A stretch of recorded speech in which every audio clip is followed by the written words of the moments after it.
huge news to share with those 3 or 4 people creeping around the new 2024 Samsung Q990D. It does seem that literally 100% everyone is sticking with the C. Something about it being the exact same bar and way cheaper. Yes and no.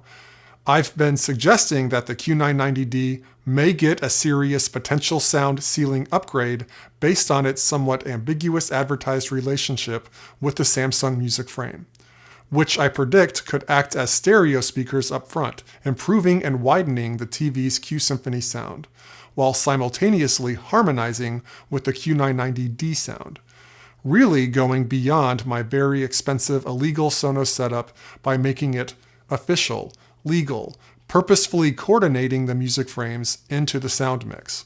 Well, after putting a few Samsung reps through a hostile deposition and seeing as plain as day on the Samsung website that the frames can play simultaneously with your 2024 Samsung TV and Q990D, well, it would appear we officially got ourselves a very unique and compelling soundbar system set up with up to 7 components, including a soundbar, sub, 2 rears, 2 front speakers, the music frames, and a TV.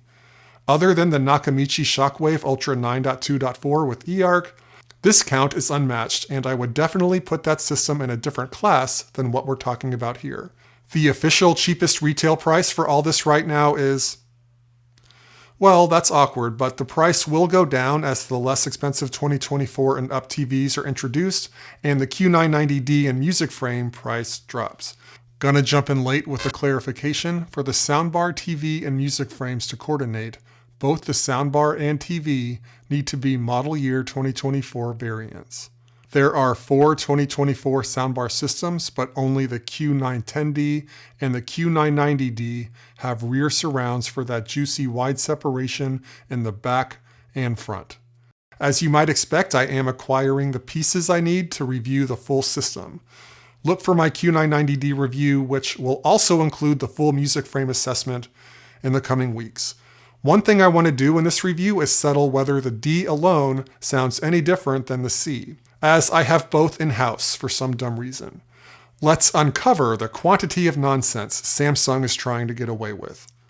I'll get some side-by-side recordings. If you were thinking of subscribing, now would be a decent time. My wallet hates you people.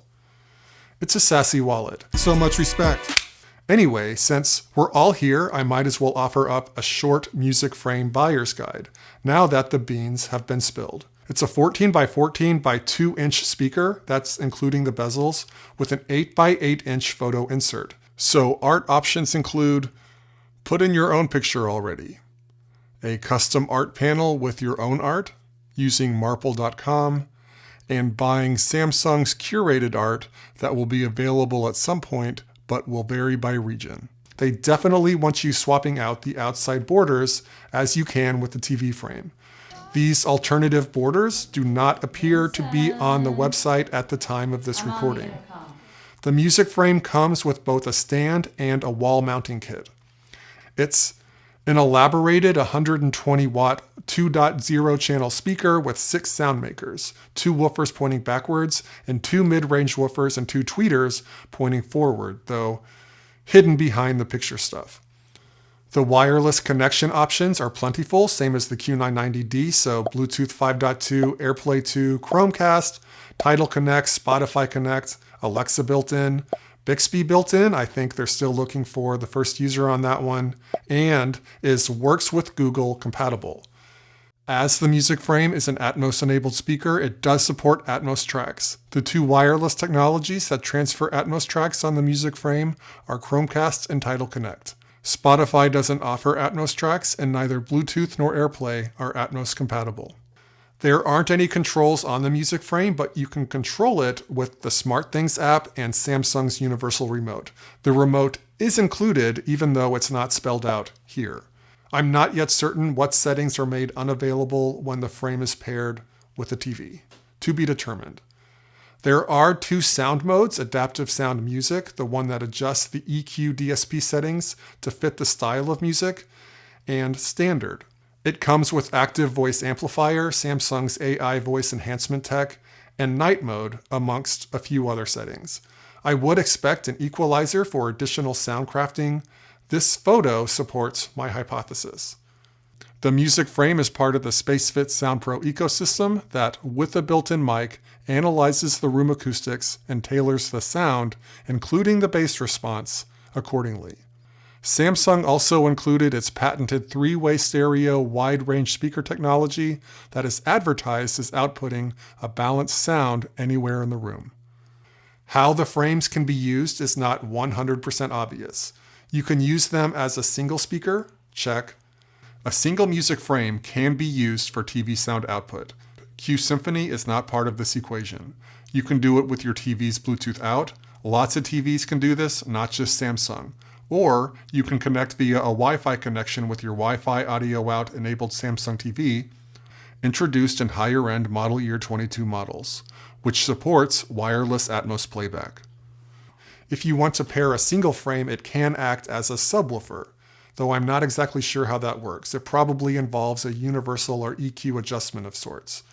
But as of now, you cannot pair two as a standalone stereo setup, and there is no subwoofer that can be directly paired to a music frame.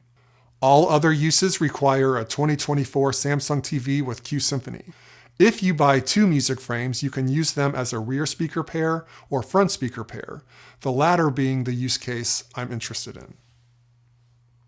To be extra clear, no more than two music frames can be paired with a TV, and the music frames do not pair directly to the soundbar. Think of them as TV Q-SYMPHONY sound enhancers, not bar enhancers. I'll admit it, this setup has me a bit giddy. This is my giddy face. I'm looking forward to checking it all out. Let me know about other soundbar systems you want to be thrown in the octagon with the D.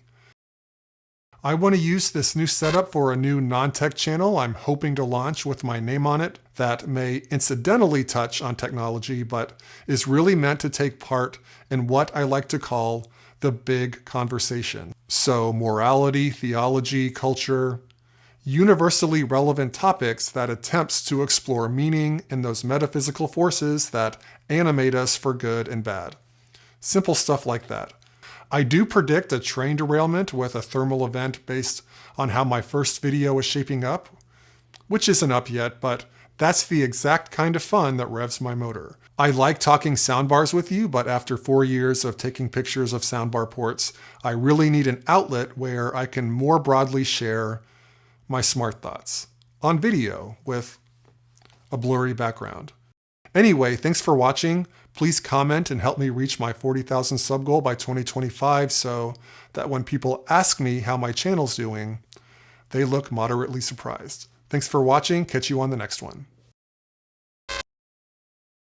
To deliver your leader extra satisfaction, support front and back surrounds. You have a front and back option already.